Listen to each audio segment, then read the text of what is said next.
The towel slipped from my grasp, but I remained composed. Her laughter reverberated through the laundry room, sounding dry and hollow against the tiles, lingering like a musty odor. "You're fortunate that I allow you to touch me," she remarked, as if I were an outcast who had won a lottery. It was as though all the years of support, assistance, and clearing up her messes, including paying off her credit card debts, were really feeble displays of respect that she endured out of courtesy.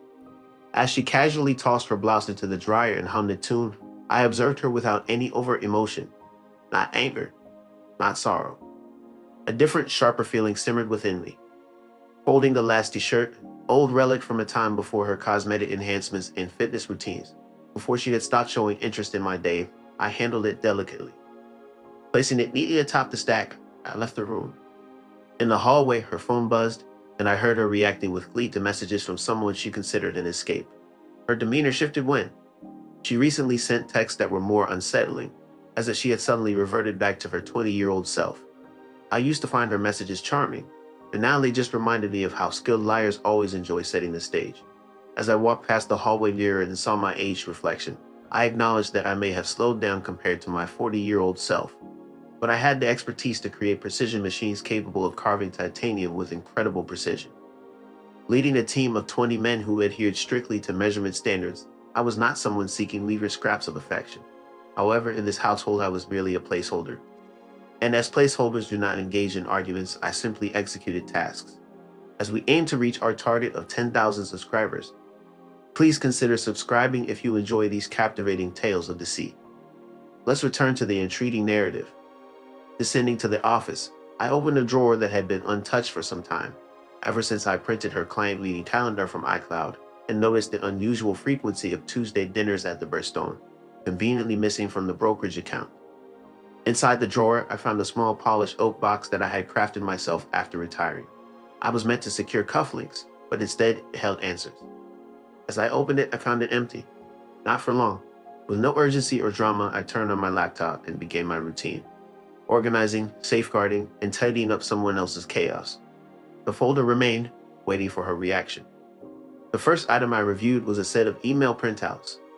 They were exchanges between a realtor friend of hers named Celeste, discussing weekend plans in Ridge Hill that coincided with the training retreats she claimed to attend.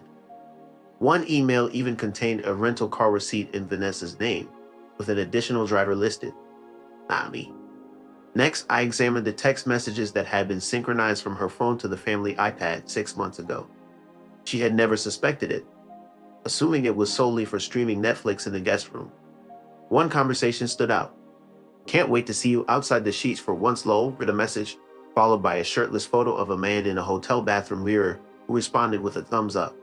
I recognized the wallpaper, the birchstone motif, scented with lavender and something stellar. Funny how deception leaves a lingering fragrance. The sense of urgency was palpable. She emerged later that night, having removed her makeup and donned that smug robe she often wore to signal a desire for closeness. "You didn't say good night," she remarked, feigning concern in her voice. "I assumed you were tired of my touch," I replied, a smirk playing on my lips.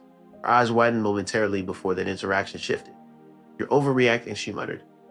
I nodded calmly, allowing her to underestimate me, knowing that men like me didn't require second chances but rather concrete proof. As the night progressed, the house fell into a quiet lull. Around 11:17 p.m. Vanessa had drifted off to sleep in bed.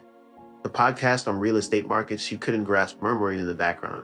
Her sleeping visage betrayed hints of a dream where she reigned as the coveted prize, maintaining her Instagram facade while laughter reverberated through vacant, unsold houses. Standing in the hallway, I listened to her gentle snores and fleeting sounds of the night, realizing in her mind, technology was simply comprised of wires and chargers. Meanwhile, I viewed it as a means of gaining an advantage. I remained calm and composed, despite her habit of labeling me as slow over the years. "You move as if buffering," she once teased in front of our friends. As they chuckled, I offered a serene smile. I understood that slowness wasn't a sign of weakness, but rather a display of precision. I captured screenshots of the messages she had exchanged during property viewings, which still included location tags. In one of her messages, she mentioned needing something from the previous night. "Let's grab a quick lunch before I head home," she wrote at 1:42 p.m. She had informed me that she was stuck in a lengthy board meeting. As I delved further into the messages, I discovered her interactions with a contractor we had hired in the past to work on our deck.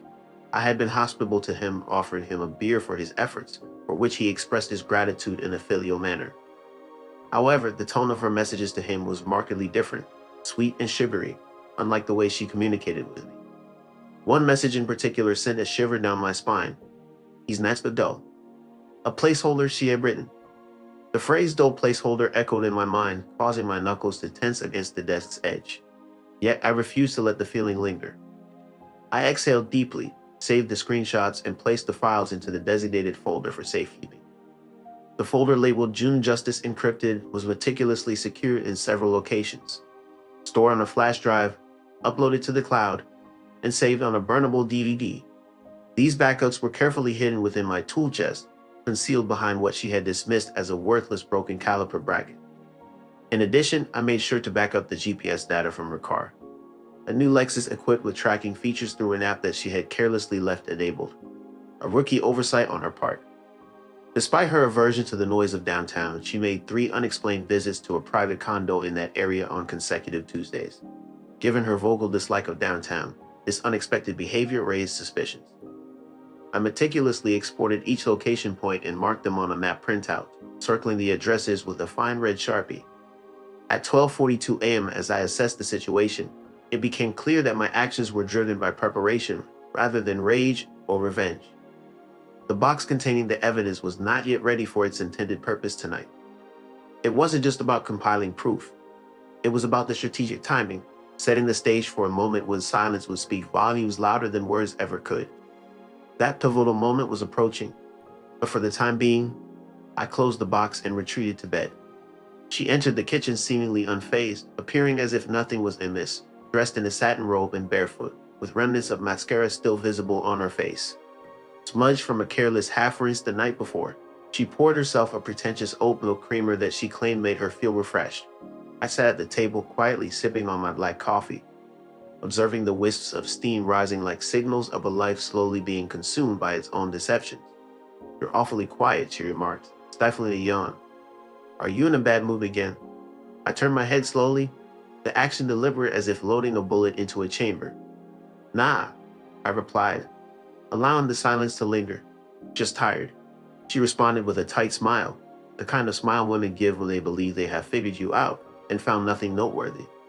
Leaning against the counter, she absent-mindedly scrolled through her phone, the sound of her nails tapping against the screen filling the room. "I have a meeting at 10 o'clock. A big listing," she mentioned, tapping her watch. "It might run late, but I should be back for dinner." "Don't wait up if I'm delayed." "Big listing?" I echoed. "Break a leg." With a quick peck in the air near my forehead, she was already on her way, leaving me behind without a chance to reciprocate the gesture. I waited for about 20 minutes, enough time for her to assume. I was back in the garage, cleaning drill bits or sorting through old screws like the quiet, neutered man she thought I was. Then I got in my truck. I didn't follow too closely. I'd been practicing. Weeks of casual observation meant I already knew her timing, her shortcuts, her signature vanity turns she thought made her driving look youthful. She stopped at that boutique cafe on May. Latte in hand, she turned left down Aspen Boulevard, not toward the commercial lot, not toward the office. I parked a half block down from where she did, parallel, out of view like I'd done twice before. That's when he pulled up. Red B clean. Too clean, not a work car, and not the kind of guy who keeps business folders in the front seat. He stepped out with a lazy grin in gym clothes, not even pretending he was there for business. And Vanessa, she lit up like I hadn't seen in 5 years. Arms wide, lips wider. They didn't kiss, not on the lips. She hugged him, but not like a friend, not even like a lover, like property that just came off the market. The market is set for a second tour. I observed them sharing a laugh. His hand rested on her back, and she made no move to pull away. I stayed composed, capturing just one photo, not a series or a video, just one single photo, which I promptly deleted. I had already gathered the evidence I required. This wasn't for any legal proceedings or confrontation. It was merely for confirmation, to prove to myself that the man she claimed was only a gym acquaintance was, in fact, more than that. He wasn't just helping her with workouts, he was becoming a significant presence in her life. The harsh truth settled inside me with a sense of precision, not anger but relief. It was no longer speculation. It had turned into reality. When she returned home that evening around 6:40 p.m., she mentioned the client had been unreliable, blaming it on traffic and scheduling issues. She passed by me on the couch as if she had just completed a demanding day of honest labor. Glancing up from my crossword puzzle, I inquired, "Did you secure the listing?" She responded with a smile, to which I nodded, indicating that I was still working on it. Her perfume carried the familiar citrus scent she wore on our anniversary, but now it carried a different meaning, signaling the end. Once again, she started to hum, that same artificial tune she used to soothe herself with. It floated from her throat like a weather vane, spinning in the wind, directionless, trying to appear casual but always pointing away from the truth. "Networking dinner tonight," she announced while spritzing perfume on her wrists. "Couple brokers from Philly are in town. Got to make an appearance." "Big night?" I asked. Not looking up from the cabinet I was pretending to rearrange. She turned, posed in the hallway mirror, fluffing her hair. "Not huge," she said. "Just opportunities." I'd heard her call things that before. New listings, gym trainers, the married dentist who sponsored her office holiday party, and once called her sparkling. She picked a navy dress that zipped up the side, heels too tall for anyone with real work to do, and makeup that said she wanted to look 10 years younger but only under warm lighting. "You look nice," I said evenly. She smiled. "Thanks." Then she left. She never inquired about what I was doing that evening. As soon as her car left the driveway, I shut the cabinet, made my way to the office with a renewed sense of purpose. Sitting down, I powered up the laptop and inputted her old iCloud password, which was still Vansair 2019. Initiating the sync. She had become lax in her security measures. The folder was not encrypted, named, or hidden. It was there in plain sight, much like a labeled grenade waiting to be triggered. I selected two files, one labeled rooftop and the other with only a timestamp. Opening the first file revealed a grainy footage with low light, intermittently catching the sound with each mic movement. Yet there she was, Vanessa, with her hair pinned up, exuberantly laughing at a table adorned with cocktails. Another man, the same red BMW guy, was leaning in beside her, clearly not engaging in any professional networking. He delicately tucked a stray curl behind her ear, reminiscent of a scene from a movie in which neither of them belonged. Moving on to the second video, the screen was dimmer, but the camera had been positioned on top of a dresser facing the bed. The setting was that of a hotel room with navy curtains. A lamp in the frame. Towards the corner, there were no faces visible at first, only voices filling the air. Vanessa's laughter echoed softly, followed by words that caught my attention. "He still thinks I'm going to that silly mediation seminar." More laughter, and then the sound of movement. Despite the emotional turmoil this revelation stirred within me, I remained stoic. I calmly saved both files onto a USB drive that I had already labeled weeks prior with black marker. The choice had been made by Vanessa. I was merely the custodian of the files.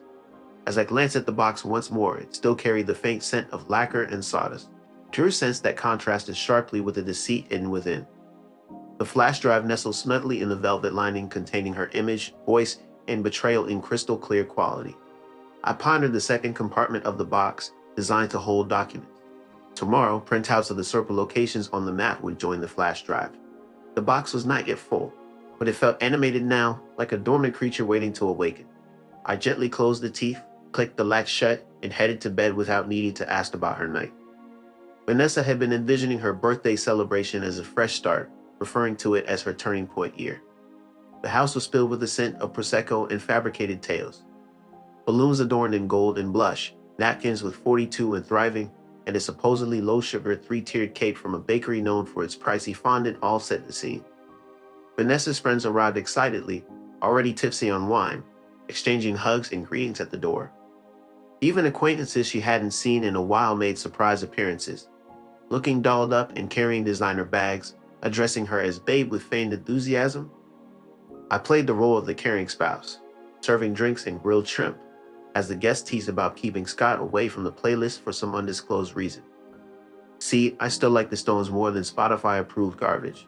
She basked in it, laughed loud, wore white, smiled with just enough teeth to make people wonder what secret she was keeping. Then came the toast, glass in hand. Standing on the second step of the patio, she cleared her throat. "This year's been growth," she started, pausing for a dramatic effect like she was on a TED talk instead of a backyard with a half-broken fence. "Second chances," she continued, locking eyes with no one in particular, letting go of the past, moving forward, being brave. Her friends clapped. "You wooed?" One of them cried, God knows why. I handed her the card just as the cake came out. She opened it lazily, probably expecting a spa gift card or some dull affirmation. One sentence inside, "You're luckier than you know." She chuckled while cryptic, she said, holding it up. "What does that mean?" I smiled. "Means what it says." More laughter. Someone handed her a glass of pink champagne. And then she saw it, the box, small, wooden, polished. Beside the cake, almost as if it belonged there all along, sat a box. No bell. No note, just silently existing in a room filled with chatter and pretense. She hesitated for a moment, a subtle narrowing of her eyes giving away her unease. A flicker behind her lashes. Unsure of its significance, her instincts told her to be cautious. As she reached out to touch it, I placed a gentle hand on the lid, halting her. "Not yet," I murmured. She blinked, curiosity piqued. "What's inside?" she inquired, attempting to sound lighthearted. I shrugged, hinting at something genuinely unsettling. It wasn't the words I used, but the calm manner in which I delivered them. No smirks, no teasing. I remained impassive, leaving her uncertain for the first time in weeks. The laughter dimmed, and her friend prodded her for answers. "What's in the box?" Vanessa forced a grin, dismissing it as Scott's mysterious antics. Despite her nonchalant facade, her hand lingered near the lid, stealing glances as if expecting it to reveal secrets to the others. The evening passed in a blur, with drinks flowing and selfies taken. While distributing toothpicks with a smile, I listened to women airing grievances about their husbands as if I hadn't already revised the final chapter of our shared narrative. She didn't unwrap the package that evening. Nonetheless, I noticed her examining it before retiring for the night, not with elation but with skepticism. It all initiated in a modest manner, as apprehension tends to do, akin to a small splinter beneath the fingernail, subtle until it is prodded. A week post-event, Vanessa barged into the kitchen in her bathrobe, hair half pinned, mascara smudged in a manner typically only seen when fake crying in bathroom selfies. She forcefully closed her laptop, then reopened it, repeating the action twice more as though the third attempt would elicit a miracle. "Why on earth won't this device grant me access?" she grumbled, furiously tapping at the keyboard. "Did you tamper with my laptop?" I stood by the sink, washing a mug, composed and unflustered. "Nope," I replied calmly. "Do you need assistance?" "I didn't alter anything. My password was functioning yesterday. Now it claims it's incorrect," she remarked. I dried my hands and suggested, "Perhaps someone breached the security." She halted, giving me a suspicious glance as if my response held a hidden meaning. "What do you mean?" "If your credentials were changed without your knowledge, it seems like someone else gained access." She blinked once before returning her attention to the screen. "It's probably just a sensing issue," she continued. "Yes, the notorious sensing troubles, the scapegoat of her woes." By noon, she discovered that her work email had been locked. She couldn't log into the internal portal, her calendar was missing entries, and her broker-issued phone was overdue. She assumed it was a carrier issue and contacted customer service. They informed her that the number had been deactivated 3 days prior by the listed account manager, her boss. However, her boss was not directly involved. 2 days earlier, 3 board members had each received an unmarked envelope containing a USB, a printout of a hotel booking, and a few still images. The material was discreet and precise, not overtly explicit or compromising. The footage from the rooftop bar showed her forced smile, while the grainy image of the hotel displayed her expensive necklace as she only wore on special occasions. And then there was the scar. A quiet investigation was initiated due to screenshots showing text exchanges with clients overlapping company meetings, suggesting time theft, misrepresentation, and a breach of professional ethics.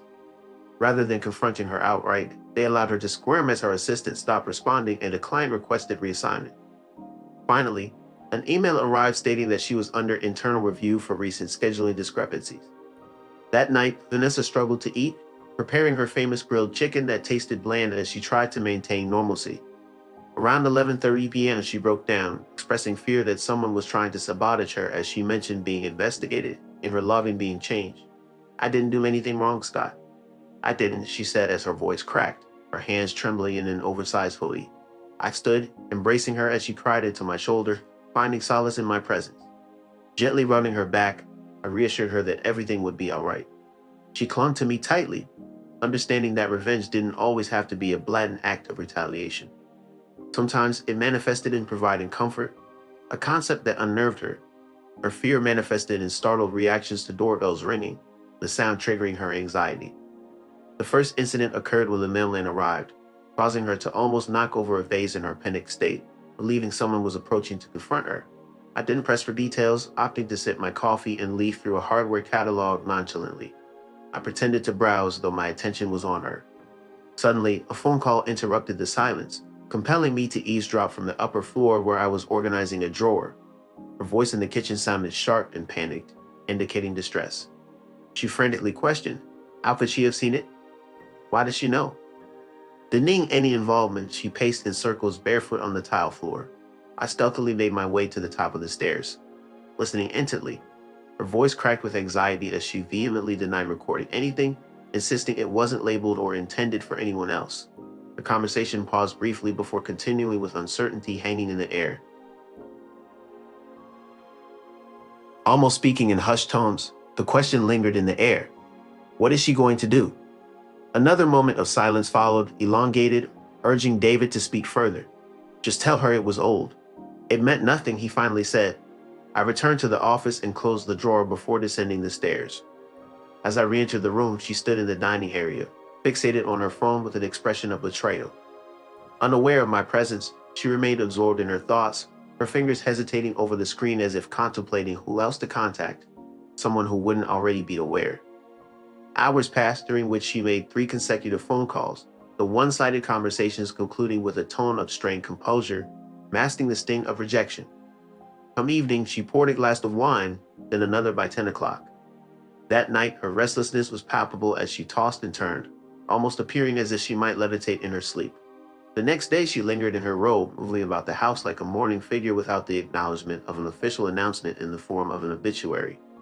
Her phone buzzed faintly around noon, but she ignored it. Instead, she turned to her tablet, pulling up her email and scanning through messages, seeking solace in the digital world. She folded the laundry slowly and methodically 3 times before finally sitting down. After a while, she whispered to herself she quit. I glanced over, asking, "Who, my assistant?" Vanessa nodded, explaining that she had just received an email from her assistant stating that she was moving to Denver with immediate effect. Without saying a word, Vanessa continued to fold the laundry with precision, ensuring the towel creases were perfectly aligned. Vanessa stood in silence for a long time, her arms crossed and her lips tightly pressed together as if trying to contain a secret. That night, she took a sleeping pill for the first time in months. The following morning, I found Vanessa at the kitchen island, her head buried in her arms with untouched tea in front of her. I boiled some water, fetched the tin of chamomile blend she always found calming, and placed the steaming mug in front of her without a word. Vanessa looked up, her eyeliner smudged and her hair pulled back tightly. Surprised, she quietly thanked me, as if amazed that I remembered her favorite drink. I reassured her, saying, "You deserve peace." Her eyes met mine, searching for understanding. I was trying to figure out if it was pity or threat. It wasn't either. It was something colder, compassion with a kill switch. She came home quieter than usual. No slamming of the car door, no clack appeals across the driveway. Just the faint, deliberate click of the front lock and the slow creak of the door, as if even the wood knew it shouldn't make a sound tonight. She told me she was going to therapy. First time she mentioned that said it like a dare, like she wanted to be praised for it. Look at me, I'm doing the work now. Her blouse was still tucked in too neatly, lipstick too perfect. The kind of effort no one makes just to pry on a stranger's couch for $200 an hour. When? I asked, not meeting my eyes. Draining, sure I said, flipping through a car magazine I had no intention of reading. You hungry? No, just tired. She wandered upstairs. Not fast, not slow, just careful. I gave it 10 minutes and followed. By the time I reached the top step, I heard her open the bedroom door and stop. Dead silence. She stood just outside the hallway, as still as a shadow. The box sat on her side of the bed now, perfectly closed and centered on her pillow like a crown. Without speaking or touching it, she sat on the edge of the bed for the next hour, staring at the box with her legs crossed. Occasionally, her foot would bounce slightly, almost invisible except for the moments when she curled her toes as if trying to grip the carpet for balance. At one point, she leaned forward, hesitantly hovering her fingers over the lid before pulling back, as if afraid it might explode or reveal its secrets. Finally, she mustered the courage to open it. I watched her reflection in the hallway mirror, positioned just right to capture the moment. Her hands moved slowly, uncertain of what they might find inside. Within the box was a plain black flash drive labeled "You," along with a printed map containing GPS coordinates circled in red ink, 3 specific locations, 3 specific times, a meticulous record of her Lexus's weekly route. There was also a black and white photo, slightly blurred around the edges but undeniably clear. It depicted her, a man, a bed, and her necklace, the one she reserved for special occasions. And lastly, a handwritten note, not typed. Placing the flowers in a crystal vase on the kitchen table, I couldn't help but wonder if anything beautiful could thrive in such a stark environment. As I prepared coffee, she lingered nearby. "I thought you liked roses," she observed, her voice light and almost melodic. "I prefer honesty," I responded. Her lack of a smile did not go unnoticed. By midday, she was busy cooking soup from scratch, a method she once used as therapy when feeling overwhelmed. However, this time the kitchen was devoid of its usual liveliness. No music, no humming, just a deliberate silence, as if creating the perfect broth could somehow erase her presence from a mere flash drive. That evening, she descended in silk with tousled hair, stark contrast to how I once preferred it. Over dinner, she reached out to touch my hand and then my knee, her gaze pleading. "Do you still love me?" She whispered, her lower lip caught between her teeth in a familiar gesture. Meeting her eyes, I felt not anger or desire, rather a detached sense of compassion. "You should get some rest." "It's been a long day," I remarked, dabbing my mouth with a napkin. Without shedding a tear, something deep within her seemed to crumble quietly and irreversibly. On the second day, she became more pragmatic and attempted to adopt a mature demeanor. Sitting across from me during breakfast, she initiated a conversation by asking, "Can we talk?" It felt like a professional negotiation, and I agreed to listen. She expressed her desire to reset things, suggesting a trip or perhaps undergoing therapy together this time. I encouraged her to make plans, assuring her that there was ample time. When she questioned if I was considering her suggestions, I replied calmly, "I am considering everything." Later that day, she examined our shared accounts and noticed significant changes. Every joint fund had been moved. All the credit lines she had access to had been closed. Stocks in the brokerage had already been split, while mine was safely frozen. Her assets remained untouched and were now fully exposed to auditors. She attempted to reach out to her lawyer, and I overheard her shouting through the bathroom door about a fidelity clause that had been brought to her attention with physical evidence. She emerged with red eyes, trying to maintain a composed demeanor as she accused me of planning everything. "For how long?" "Long enough to not need to raise my voice," I said. Day 3, she got quiet, really quiet. She didn't cook, didn't flirt, didn't lie. She just walked from room to room like a visitor in her own life, touching picture frames, holding towels that were already folded. She stopped at our wedding photo once, held it for 5 whole minutes, then she put it face down. That night, I came home from the hardware store. The house was immaculate. Vacuum lines still fresh. Bathroom counter wiped. Guest room bed neatly made. In our bedroom, the difference was almost poetic. Her side of the closet empty, drawers open, contents cleared, suitcases by the door. Everything she came into this marriage with, nothing more, nothing less. On the bed, only one pillow of mine. She was sitting on the edge, suitcase by her knees. "Can I ask one thing?" she said, not looking at me. I nodded. "Do you hate me?" I stood there a moment, then said no. She exhaled. Relief or dread. I just finally loved myself enough not to be quiet anymore. Turned off the light, she waited until the last hour. The house was dark, silent, but for the hum of the refrigerator and the tick of the wall clock. She once said it didn't match the aesthetic. I was in the living room, polishing a wrench just to keep my hands moving, the kind of small, mindless task that kept me from staring at the front door. And then she stepped in from the hallway, no makeup, hair flat, just her raw self, or as close to it as she knew how to be. She was holding the box, cradling it like an urn. Her eyes were red, sleepless, but for once not defiant, not smug, not armored in denial, just broken. "Scott," she said, her voice trembling, "please, I made a mistake. I was stupid, I was insecure. I thought I needed more, but hey," I didn't interrupt. She kept going like she was trying to outpace the end of something. "I was lost, okay." I felt unseen. "I wanted to feel young, desired, and you were always just there steady. I didn't realize how much that meant. Not until I saw what life without you looks like." She stepped closer. "I refuse to let us go. I'm committed to attending counseling, taking full responsibility, and signing whatever is necessary to salvage what we have. Please let this not be the end." As her voice quivered like shattered glass, I rose steadily and approached the woman I had once built my life around. Clutching the box tightly to her chest, she seemed to seek refuge from the condemnation in my silence. You mentioned that I was fortunate you allowed me to touch you, I started, closing the distance between us and locking eyes with her. She tensed as if frozen in place. You spoke of it as an act of mercy, as though it were a gift, I continued, a tear trailing down her cheek. Without wiping it away, I declared firmly, no one will tarnish your name without facing consequences. Gradually, her knees weakened and she suppressed her sobs.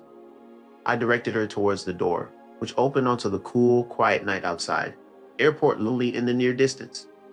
Motionless, she hesitated. I gestured towards the waiting vehicle in the driveway. Your transportation has arrived, I informed her.